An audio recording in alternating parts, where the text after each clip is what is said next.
the current coach of T3 Gully in Division 1, Shannon Vansoest, joins us. Shannon, thanks for your time. Thanks, guys. All right, the last month's been pretty good for you, 3 of 4. Prior to that was a little bit rocky, so can you sneak into the finals? Mathematically speaking, yes. If the planets align, you can. Don't offer a line, as you said to me, Shannon. Hey, the cliches, 1 week at a time, and our goals, we set ourselves a goal mid-season after a pretty poor start to the year to win 5 out of the last 9. Pretty good. If we do that this week, we get to that 5 and then we reset it again. So, after a bit of a shaky start, we'll probably rebuild a fair bit this year compared to what we had last year on the park. So, settled side's starting to help. So what's turned it around now? You won your last 3, so what's turned the form around? Settled lineup. That helps. It has helped. We started really well. We won the first 2 games of the season, and then we went into a bit of a slump. Lost the next 7. Next 7? Next 7. I think in that we had 13 changes within 2 weeks. We copped some injuries to our big blokes or big names, and just the consistency on the field wasn't there with selection and all that sort of stuff, so it didn't really allow us to really settle our side down.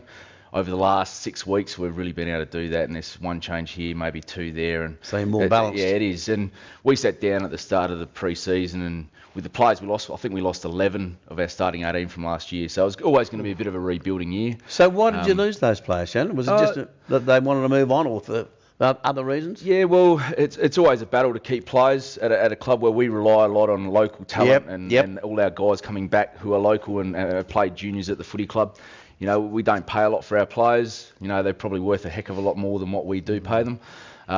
But, you know, you always battle against that, some country teams and that sort of stuff. But we lost a few down to country. They wanted to have a crack down south at Meningie, and a few went into state with work. We lost Heath Culpert up to Darwin. He's moved up there with his fiancée. Good player too. He's a very good player, and so I think at one stage we lost our entire midfield and spine. But as I said, we're starting to get a bit of consistency back in our team now, so it's starting to show on the field, and the players are really starting to gel as a team. Tell us something about yourself. Your playing days. When do they all start? Yeah, I've been a T3 Gully lad all my life. All your life. All my life. Played there? Yes, played.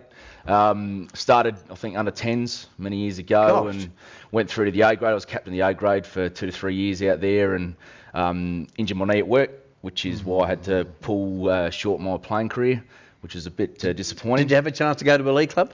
All through the old Sandboy Cup days and that sort of stuff. Remember them well. We was zoned to Norwood, so you always got the letter to go out there. I think up to about under 19s they tried to get me out there. But footy for me was all about playing with my mates and all that sort of stuff. It wasn't about training 5 nights a week and all that sort of stuff. So I just wanted to play with my mates and be a one club player, and I've managed to do that, and you know I probably wouldn't change anything. So All right. Assistant coach last year to the head coaching role this year. They say 1 move to the right is about 6 or 7 hours less sleep a night. Has that been the case for you? And grey hair. Yeah. No hair. I knew you'd get to the hair. I was going in that direction. Yeah, it's effective. Yeah, don't encourage him. I wasn't going to say it. But, I was the B grade coach. As I said, once I finished playing because of my knee, an opportunity presented itself with the B. So I was coaching the B grade for the last 3 years. And then with Mark going to Golden Grove this year, the opportunity presented itself with the A's. And, the club really could have gone for a bigger name and someone that, can attract players and that sort of stuff, but they gave me the opportunity, which I'm really appreciative of, and and hopefully I can repay them with a bit of faith and that sort of stuff. When did you decide you wanted to coach? I mean, it's not, a lot of players, like you said, love playing with their mates and beer afterwards and all that. I mean, once you step into coaching, the beers with the boys after get a little bit, because you still have it, but there's a bit of distance thing. You've got to wear the two different caps, the coach's hat and the mate hat, and sometimes it can become a bit grey and a bit wobbly in the sand, but one spray normally does it. Yeah, that's right, or a dropping, or form slump. But the guys are really good. Like I've got a tremendous amount of respect for them, and I hope that has been reciprocated this year, and I think it has. And great group of blokes. And as I said, we've probably got about 5 or 6 guys in that squad that didn't play juniors at T3 Gully and aren't local lads. So that just goes to show that the guys just come back to the footy club because they love it so much, and that's what we rely on heavily. So and Damien Wicks, Stephen, couple of he can play Wixie. Daniel Wicks is a very good footballer. How important for you to have a couple of senior guys that know how to play? Very good. We've probably only got the 3 real names that have played a lot of SANFL/AFL at the moment. Heath Culpert left last year, obviously, but with your Steve Pitt, He's played a lot of AFL footy and SANFL footy at Norwood. And how old's Steve now? He's just turned 37. 37. He's just last week. 37. Yep. Is he still a copper? He is. I work with him at Golden Grove. Oh, so there you go. That's how he recruited him. No, he still does it right for himself. He kicked 6 last week and from 2 or 3 weeks off with the hamstring. He'd know where to go. No, he's very good. He takes a lot of attention away from some of our other forwards. And Sean Chambers, who's played at Westies and Centrals, and obviously Daniel Wicks, fantastic player, and 120 odd league games, league premiership. He was quick too. He still is. He's still very fit, and he still knows how to find that football. Now, Shannon, was it Jeps Cross this week you've got?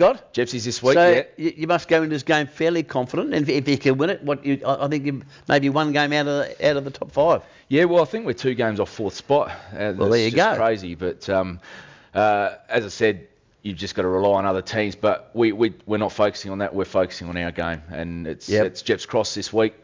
Sponsors Day at our footy club, and they gave us a bit of a touch-up down there in the early part of the year. Our side's probably a little bit different to then with our settled line-up, and it's all about going out. Our starts have been really good, apart from probably last week. Our third quarter was our term last week, but our starts against Goodwood and then Gazer at Gazer were just fantastic. So it's just about going out and backing our game plan in, and the guys have just had a lot of belief and confidence over the last probably 3, 4, 5 weeks. I think we've won 4 out of the last 6, so it's good. Momentum's hard to come by, but it's easy to give up, so it's just about trying to keep that momentum going forward. I'm inspired. Well, there's no doubt. Your coach is ready to play for you. I mean, no doubt about your passion and loyalty for the club. How long do you think you can see yourself? Have you had a taste of it now? Is it something you can see? It might be a 5-year, a 7-year, a 10-year, or you? Don't tell my wife that. No, right. I like to her. She does a lot behind the scenes, but. I'm really enjoying it. I think I'm contracted for next year, all going well, if they still want me there.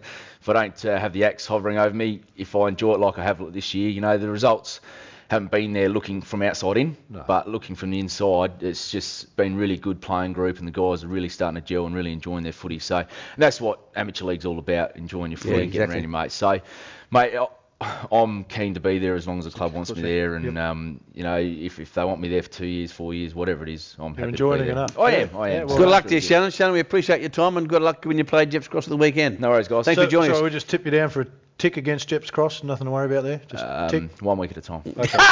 1 game at a time. Okay. Good. Thanks, Phil. Young Shannon Vansoest was our special guest.